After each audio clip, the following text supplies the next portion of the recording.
Well, good afternoon. We're in the wrecker today, as you can see by the fact that we're in the wrecker today. We're heading out into the woods to go get a sprinter van that yesterday slid down an icy hill into the ditch at the bottom and then had a couple of other vehicles slide down that same hill into the side of it. Now today we kind of purposely waited till this afternoon for as much of the ice to melt as possible. Now we're heading out to go see what the situation is, and if we can figure out how to get it pulled up out of there before the road freezes back up this evening and even more vehicles slide into it. So we're gonna head out, see what we got, see what we can do. Oh, and when I say we, I mean me and you, because there's nobody else here. All right, we're in the woods, we're on the snow, so it is time to lock in the hubs. That turns out we're already locked in, so I guess we don't have to do that. I'll check the other one just in case. Yep, locked. Now something else you'll notice. I took the inside tires off. I'm only running one tire on the rear. That is because the chains I had for this truck didn't fit it really well. The tires had too small of a gap between them for the chain to get down inside there without tearing into the sidewall on each tire.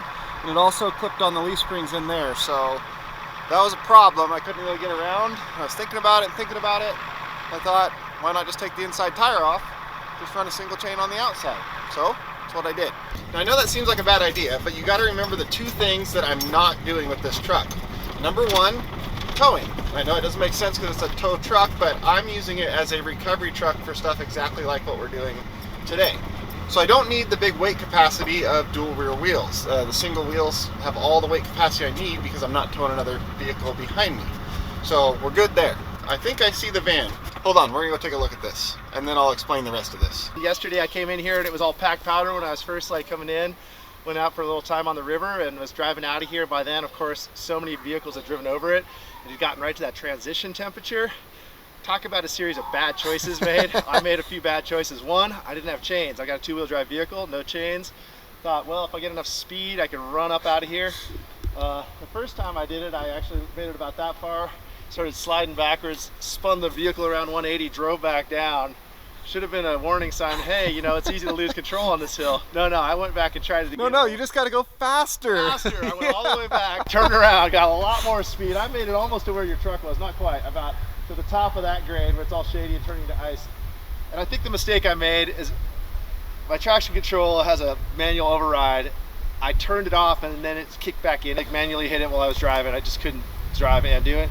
But I also came out of away from the edge of the road and into the middle where it was icy. And then I got out to try to add some more traction from the woods, and I got to watch the van slide down with nobody in it all the way down here. Oh, you got out when it did this? I was out of the vehicle. Oh, so you stopped and were good and got out. I had the parking brake set. I was like, okay, I think it's good. You know, I'm gonna get some stuff out of the woods. I got a shovel. I'm gonna dig up some dirt. And then it left? And then it took off on me. It came down here, hit the tree. To add insult to injury, a fellow like 2 cars later came up, tried the same thing, slid down, and front impacted the vehicle. So you got both ends. Got both ends.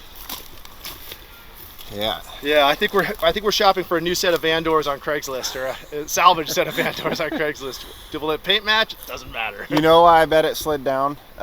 Being a two-wheel drive, when you came to a stop, your foot was on the brake. All 4 wheels were holding you in place. Yep. When you took your foot off the brake to get out, only your rear wheels were holding you in place. So I know that because I've done that. That's really a bright, or like a really great thing to think about. That's something to remember, is that Yep, if you're on a steep hill or anything like that, as soon as you take your foot off the brake, because you're a rear wheel drive with a rear parking brake. Yep. So as soon as you take your foot off the brake, you just lost your front brakes holding you in place. Totally. That'll do it on a steep downhill on gravel or in snow and ice. I would bet that's why when you got out, it decided to leave you. And I wonder if I'd been thinking, if I'd known that and I'd been thinking about it, if I had something I could wedge in there. In the front or something. Anyway, yeah. I think you got lucky that it's just the doors and it didn't get into the body of it. I feel extremely fortunate. It is, because you didn't even get the, If anyone in the Central Oregon area has a set of doors for a sprinter van, or in Portland, we'll be in Portland next week if it's still drivable. Let me know. The good news, I don't think it pushed the fan into the radiator. I don't see any fluid below the vehicle. You know, it looks like it's mostly superficial. All right. Well, I think, all this ice is melted here. So I think let's pull that chain off. Okay. And then I'll just back down and hook onto you with the yankum rope, and I'll just tow you up there onto the flats. Awesome. instead of messing with winching and all that. That'd be way faster and Yep. easier, and then we're out of here.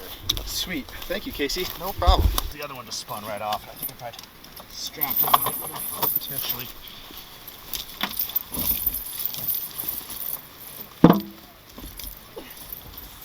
Caught up in there. We can leave it right here and pull off of it. Okay. We'll just roll over it. That'll be fine. Yeah. And we'll pick it up after. Yep. Okay. I'll go up. I'll spin it where I am, and I'll back down right here. We'll hook up a rope, and we'll just tow you out of here. Awesome, Casey. Okay. So back to what I was saying. The second thing I'm not going to be doing with that truck, right there, is being out in the deep snow with it. That truck is 11,000 pounds. It will never do good in deep snow. I have the track Jeep.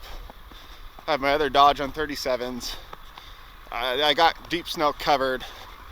That's not going to be a deep snow rig. So the single narrow tires with a lot of weight on them on hard icy road like this will get way more traction than the duals will. So this setup looks goofy, kind of seems like a bad idea, but we'll actually get better traction on hard pack icy roads and highways and all that than duals, and that's what this truck is going to do. So for now, this is my solution. Talking for a year or two about buying a 4-wheel drive at some point, or keeping with this van and keep working on it, keep improving it. We got stuck on the boat ramp and mopping this summer. Well, this might be a sign. It might be. Third time? Should I get stuck a third time, do you think? Well, you know my number now, so. I don't want to rely on your good graces too often. Too often, yeah.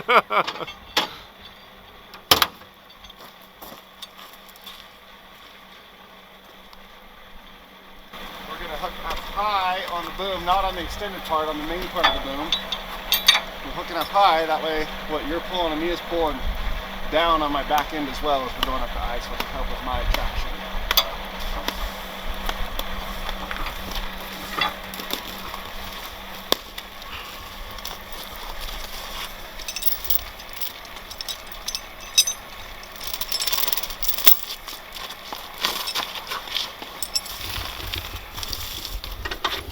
So I'll get in and we'll head up. Trick is keep the rope tight. You can help a little, keep the rope tight. And then that'll keep those hooks in. And the way it's hooked, if for some reason one pops out, that'll just run through the rope and pop out, and it won't shock load the other one or anything. And the ice here is gone, so you'll be able to stop.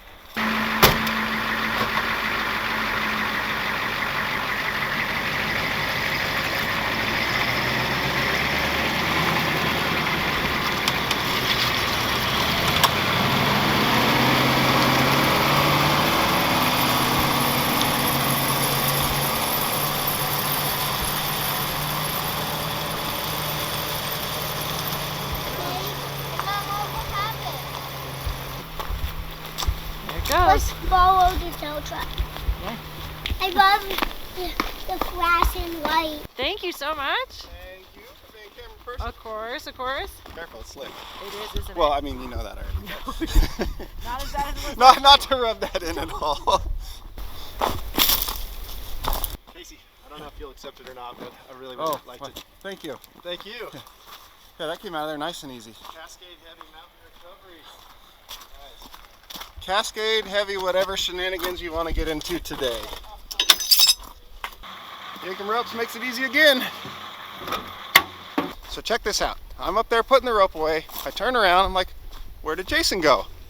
He's back down here cleaning up all the glass and debris so that nothing is left in the woods that wasn't here before. Just take it as a lesson. If you're going to go on snowy roads, pack a minimum of equipment to get yourself unstuck before you have to call a guy like Casey, which isn't the worst thing ever because I got to meet a really cool guy, but yeah, you don't want to have to be on the receiving end of a tree trunk in the back of your rig either. But you see that? It's not that hard to pick stuff up before you leave and leave the woods just like it was before you were there. So thank you. Yeah, thank you. So if you want to be like Jason and help keep our public lands clean and enjoyable and open, go check out plsbend.org. That's an organization I volunteer for that does amazing work out here. But as far as the job goes, there's a hole in the road that I just hit. That went really easy. Like I said, we waited till the afternoon today, hoping as much ice would melt as possible, and that hill was in the sun all day, and it did melt a lot of way. He couldn't quite get going where he was sitting in that soft dirt, so little tug with the yankum rope, he's up the hill. He's going to be looking for some new doors and a new fender, but job went good. That thing's good to drive home, so we're headed out of here. Hope you guys enjoyed that. Thanks for coming since nobody else could, and we'll see you next time.